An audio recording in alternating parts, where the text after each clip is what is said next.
بسم اللہ الرحمن الرحیم۔ السلام علیکم عزیز طلباء، امید ہے خیریت سے ہوں گے۔ جماعت دہم فیڈرل بورڈ نیشنل بک فاؤنڈیشن کی نئی کتاب، اس کی تیاری میں مصروف۔ آپ کو کم از کم 2 بورڈ کی تیاری، کتابوں کی تیاری اچھی طرح کرنی ہے، کیونکہ بورڈ نے کہا ہے ساری ایز اے ریفرنس بک ہے، تو کم از کم 2 بورڈز کی جب بکس تیار ہوں گی تو انشاءاللہ تعالیٰ آپ کے بہت اچھے مارکس آئیں گے۔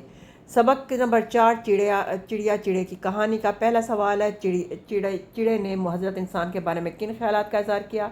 چڑے نے کہا حضرت انسان کی باتیں بنانی بہت آتی ہیں اور بس انسان خود غرض اور پرلے درجے کا ظالم ہے۔ میں دیکھتا سنتا اور سمجھتا ہوں سب کچھ ہوں، مگر یہ ایک انسان سمجھ سے باہر اور یہ نہیں سمجھ سکتا انسان ریاکار ہے۔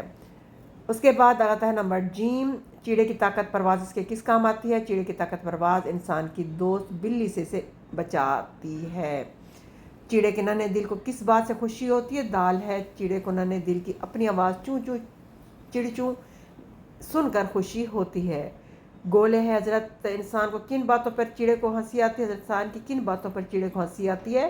حضرت انسان کی بعض باتوں پر چیڑے کو ہنسی آتی ہے کہ وہ کس قدر مغرور اور سادہ لو جنس ہے، خود بین ہے اور بے وقوف ہے۔ بس ان کو اپنے الفاظ کی ضرورت نہیں ہے ویسے سوالوں کے جواب کرنے کی، لیکن پھر بھی بہت سے بچوں کی فرمائش پر جو ہے نا سوالوں کے جواب میں ساتھ ساتھ کر رہی ہوں۔ چڑے نے انسان کے لیے ریاکار کا لفظ کیوں استعمال کیا؟ چڑے نے انسان کے لیے ریاکار کا لفظ اس لیے استعمال کیا ہے کہ انسان سمجھتا ہے کہ سوائے اس کے کسی اور میں حیا نہیں ہے، باقی سب جاندار بے حیا ہیں۔ چڑا کہتا ہے کہ انسان جسے تو حیا کہتا ہے وہ ریاکاری ہے۔ بس کوشش کم از کم آپ کی یہ سوال جواب کرنے سے آپ کو پیراگراف آ جاتا ہے تو اس کے جواب دینے کے آپ قابل ہو جائیں گے۔ اس کے علاوہ اس کی اور کوئی امپورٹنس نہیں ہے، اہمیت نہیں ان سوالات کی۔ چیڑے کی کون سی اپنے فرائض پدری یاد ہے؟ چیڑے کو یہ فرائض پدری یاد ہے کہ جن بچوں کو میں دنیا میں لانے کا سبب ہوں، جب تک وہ خود نہ اڑ سکے میں خود بھوکا رہوں گا، ان کا پیٹ ضرور بھروں گا۔ چیڑے نے رخصت ہوتے ہوئے کیا بات کی؟ چیڑے نے کہا تم نے میری خواہش پوری کی، شکریہ ادا کرتا ہوں۔ خدا تمہارے اور تمہارے بچوں کے پوٹوں کو ہمیشہ بھرا رکھے، یعنی پیٹ کو ہمیشہ بھرا رکھے، ہمیشہ کھانا دے، اس کا مطلب یہ ہے۔ اس کے بعد ایم سی کیوز ہیں۔ چڑیا نے گانا گایا، جملہ فعلیہ ہے کہ اس میں مسند لا اسم اور مسند فعل ہے۔ مالی نے پودے لگائے، مالی فاعل ہے کیونکہ جملے کے حصے میں فاعل مفعول فعل اور فعل تام آتا ہے۔ ہر جملے کتنے حصے ہوتے ہیں؟ 2 ہوتے ہیں، مسند لا اور مسند۔ ہانیہ نے دودھ پیا، دودھ مفعول ہے جس پہ کام ہو رہا ہے۔